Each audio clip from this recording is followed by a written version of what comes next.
waone wanachofanya ni sawa. No, maana yake ukianza kujitenga na watu kama hawa, hiyo ndio inaitwa hukumu. Hiyo ndio inaitwa nini? Hukumu. Unajitenga na wao, hiyo ni hukumu. So hukumu kwenye kanisa la mahali inatoka kwa wengine. Haleluya.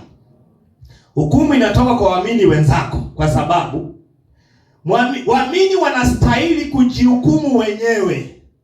Hukumu inafaa ifanyike kanisani. Unakuta mtu, baada hii vitu ni fani.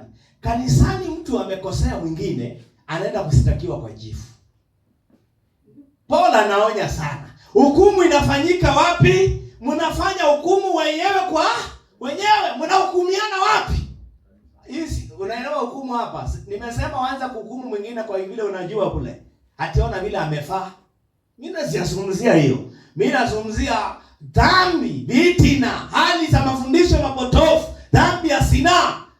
Mnahukumiana, mnamkalisha, mnamwambia si vizuri, si kitendo chetu, si asili yetu, si utambulisho wetu. Hallelujah. Glory to God. Bwana Yesu asifiwe. So tunastahili kujihukumu wenyewe. Kama sisi wenyewe hatuwezi kujishughulikia, basi tutafanya nini? Tutachukuliwa kama watu wa ulimwengu. Tutashughulikiwa kama watu wa ulimwengu. Tunahitaji kujitofautisha na watu wa ulimwengu. Muamini amekosea, wacha kupeleka yeye kwa chifu. Sasa napeleka kwa likuru, kwa nyumba 10. Ukishapeleka muamini uko nje kwa chifu, haujamsaidia. Yes. Hiyo sheria, mfano maybe amefanya kitu, sheria inaruhusu kwa mfano wake wengi. So mfano ndugu ameoa mke mwingine, alafu mkampeleka nje ama mkamfukuza kanisani, unafikiria atachange? Hapo ndio ataenda, maana huko nje kuna ruhusu. So kama ni kitendo alikuwa amefanya, atakuwa na mtu wa kumrekebisha. Yes. Atakuwa na mtu wa kumtupa zaidi.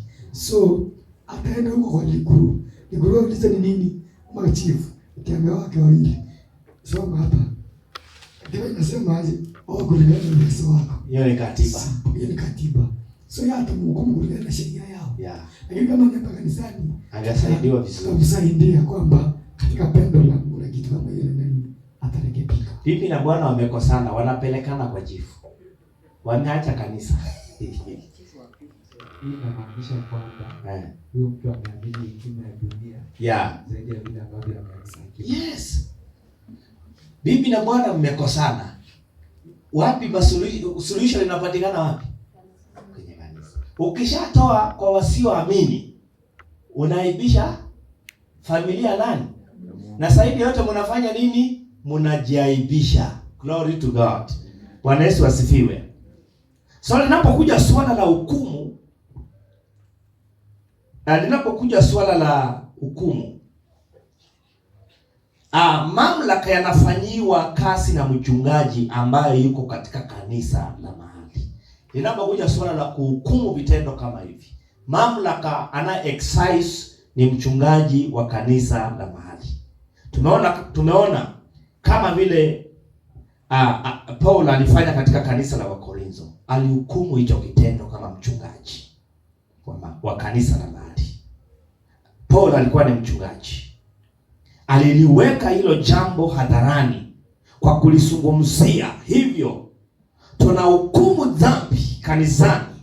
Ikiwa ni dhambi ya wasi, open sin, tunaihukumu wasiwasi. Tunaikiri mbele ya wengine. Haleluya. So wakati mwamini anatenda dhambi, Mungu anahukumu katika kanisa, anatumia kanisa kuhukumu kitendo kile. Mungu akitaka kuhukumu dhambi kanisani, anatumia waamini wengine kuhukumu hicho kitendo. Lakini katika upendo. Haleluya. Katika upendo. So mtu kama anafanya kitu hadharani, ameifanya ndio mazoea yake, ndio chakula chake, ndio tabia chake, basi huyo mtu anasailishwa mbele ya wengine wakimuona. Glory to God. Bwana Yesu asifiwe. So hiyo inakaaje?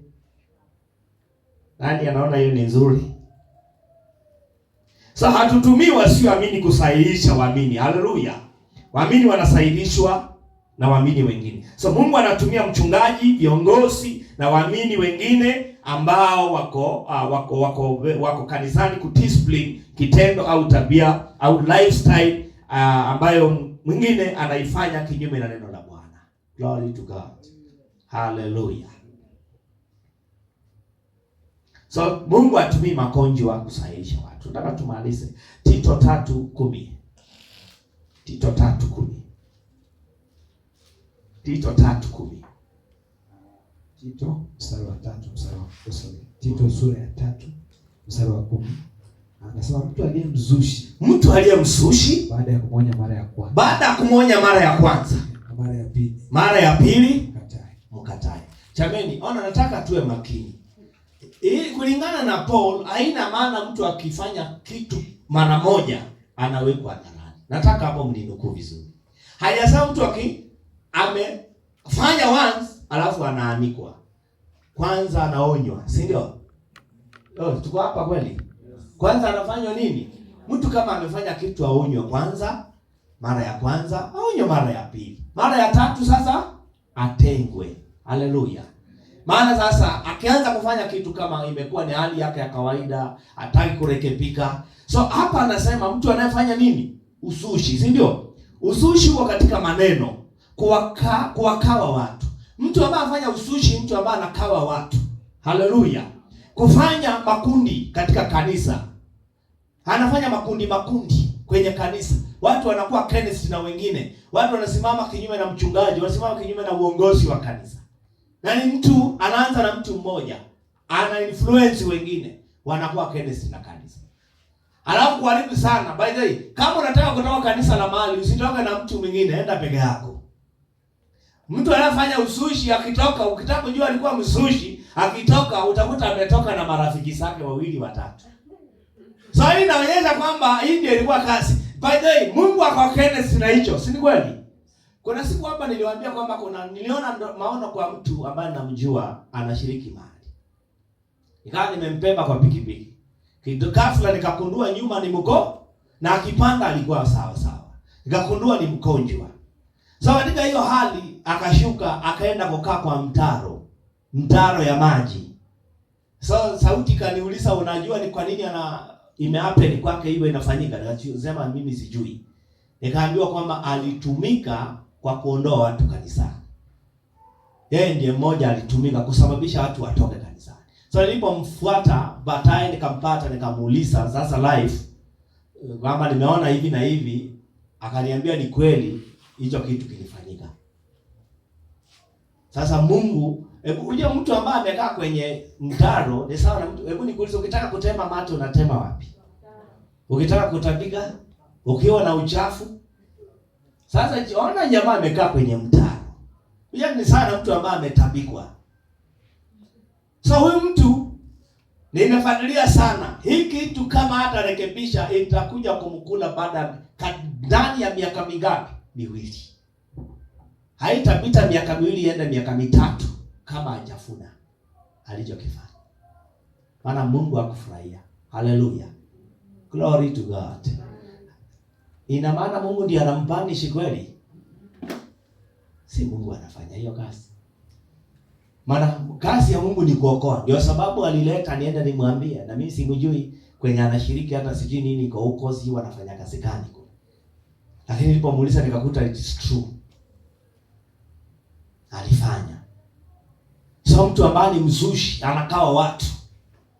Halafu siku hizi niliwaambia watu wamefika mahali sasa wakifanya uzushi, wakitoka kanisani, kama walinunua vitu wanapepa, kama walinunua vyombo wanachukua.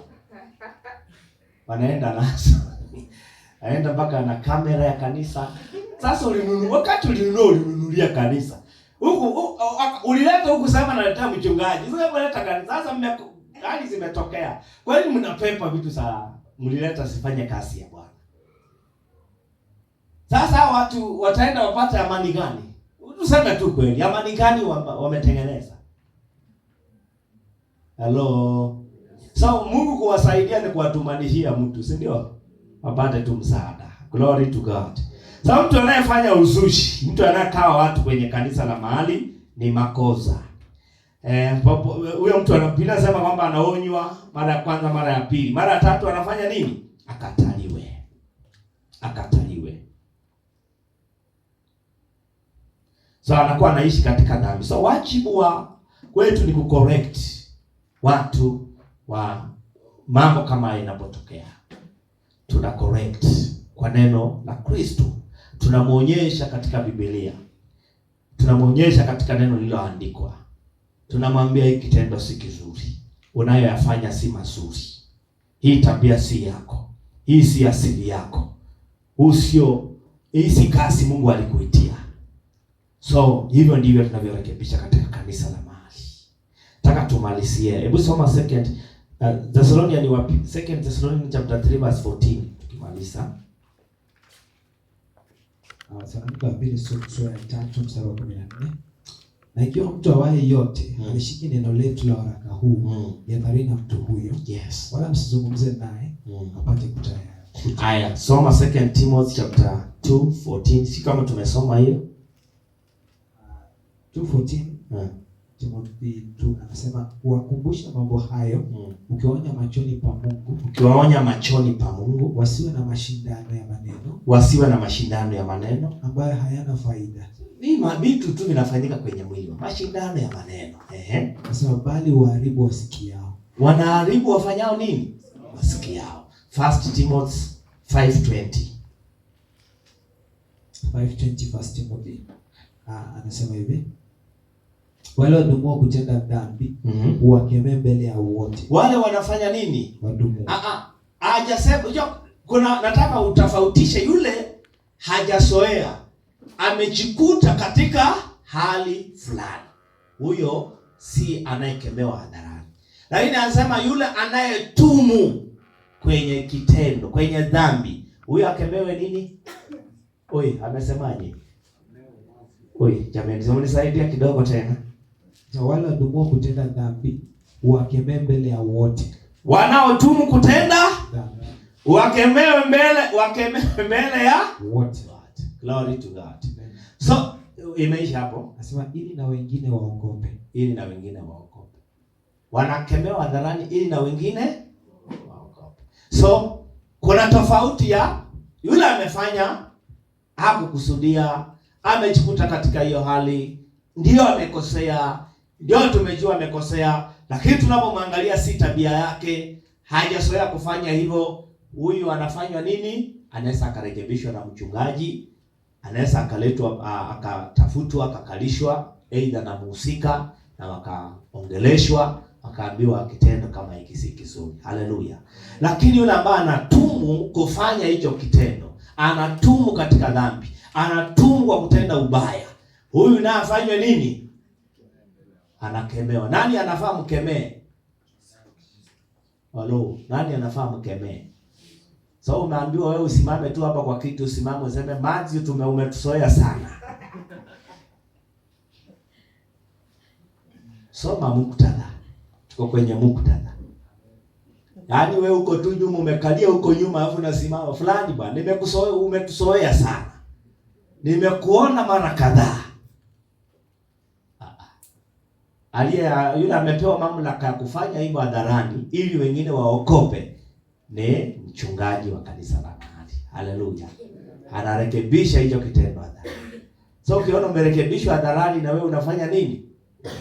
Unajua sasa mtu anaporekebishwa hadharani, hiyo imepeana warning, alert. Wengine wanajua kumbe wewe ndugu ni si mzuri. Lakini ndio nakwambia kuna watu nao hapo, baada ya kukemewa hadharani wanaenda wanamtia moyo. Wewe usijali. Unajua mchungaji amekuonea tu. My friend, unatafuta kujitia kwenye dhambi na yeye. Unatafuta hukumu na yeye. Aliyekemewa hadharani alafu wewe unamfanya rafiki. Utakuwa uko nje ya maandiko. Unapinga neno la Mungu lililoandikwa. Haleluya. Maana ndio ifikia kemewa hadharani inamaanisha ametumu, amesoea, ni kitabia amejitengenezea. Haleluya. Glory to God. Sema Mungu atusaidie. Sema Mungu tusaidie. Sema Mungu tusaidie. Tusimame kwa miguu zetu. So Mungu atumii viboko, atumii makonjwa, atumii mambo mabaya kuweza kubanishi watu ambao wanakuwa wamekosea. Si tabia ya Mungu kabisa. Si tabia Mungu wetu aliye hai kwa kubanishi watu kwamba wametenda dhambi. Namna ambavyo Mungu anafanya ni kutumia mafundisho, na anatumia kanisa hilo hilo kuweza kurekebisha waamini wengine katika kanisa. Glory to God. Bwana Yesu asifiwe. So Paul ametofautisha katika mafundisho yake kwamba kuna yule anadumu, kuna yule amesoea, kuna yule amejitengenezea kitabia fulani cha kwa ajili ya kutembea nje ya maandiko, nje ya neno la Mungu. Huyu mtu anakemewa hadharani kama ni tabia yake. Na yule ambaye anafanya amekusudia leo akajikuta kwenye mtego, amejikuta kwenye hali fulani, huyu anaweza akarekebishwa tofauti na yule ambaye amekuwa ameishi katika mazoea. Glory to God. Amen.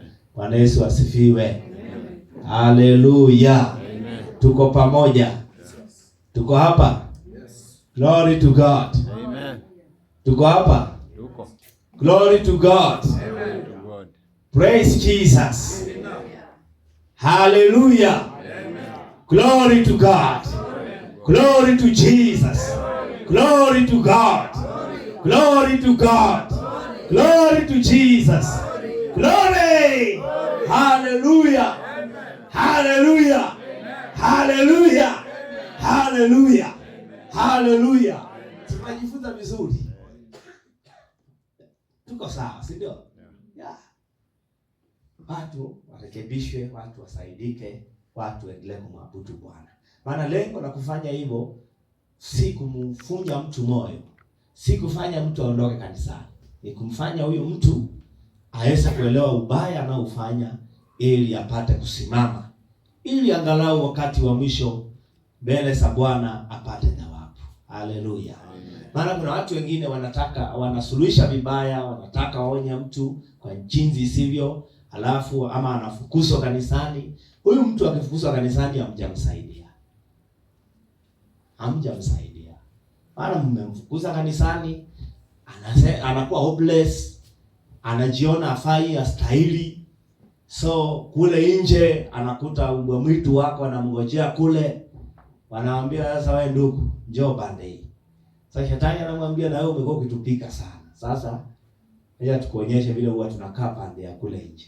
Sasa huyu jamaa analipiga kabisa, anakuwa mtu sio kwa kawaida. Nilikwambia mwanzo umeokoka, umeitwa kufanya kazi na Mungu.